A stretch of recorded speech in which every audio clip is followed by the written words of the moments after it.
Hi guys, I'm Corinne and this is Free Press Fail. Just gonna do another short episode because I feel like it kind of works for us. Top news this week, impeachment again.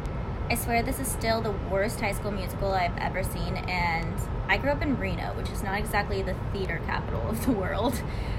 There's not even one suspiciously hot teenager in the entire cast, and I don't know if that's because they're all hanging out with Prince Andrew, but it's a little bit disappointing. The witnesses this week compared to last week's, like, professor wannabes, were awesome. We had Lieutenant Colonel Dork, Ambassador Sondland, Fiona Hill, David Holmes. Their names, by the way, sound like two characters of a Tom Clancy novel, but I have to say their testimony was way less well-researched and not half as believable. I think every single witness agreed that there was no quid pro quo, no crime committed. They just revealed themselves to be total gossips and never Trumpers. Not very flattering for them. It was all, I hated Trump, so I heard them say this, and then I told my friend who told their friend, who told their friend, and then one of us told the Washington Post, and now we're here. It's a big waste of time. I think our entire Department of State is run exactly like a sorority house, and maybe that's why Adam Schiff loves these people so much, but not very flattering. For righteousness porn, the debate this week, the Deb debate, it was a 2-hour-long virtue signal, and I'm not sure if you watched, but they spent a long time discussing who had the most black friends.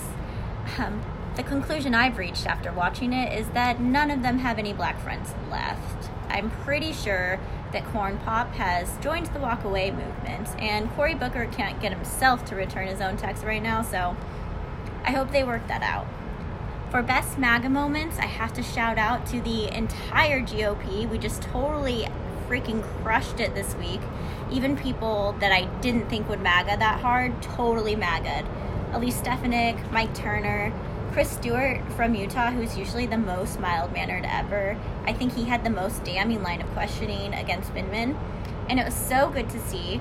I think Republicans get a little catty sometimes. We don't always stand by our man like we should, but every single person had President Trump's back this week, called out the fake news narrative, called out all of the lies, and it was so good to see. So I hope we do all of 2020 like we did this week, and we will just be soaring smooth sailing to victory, and I cannot wait for that.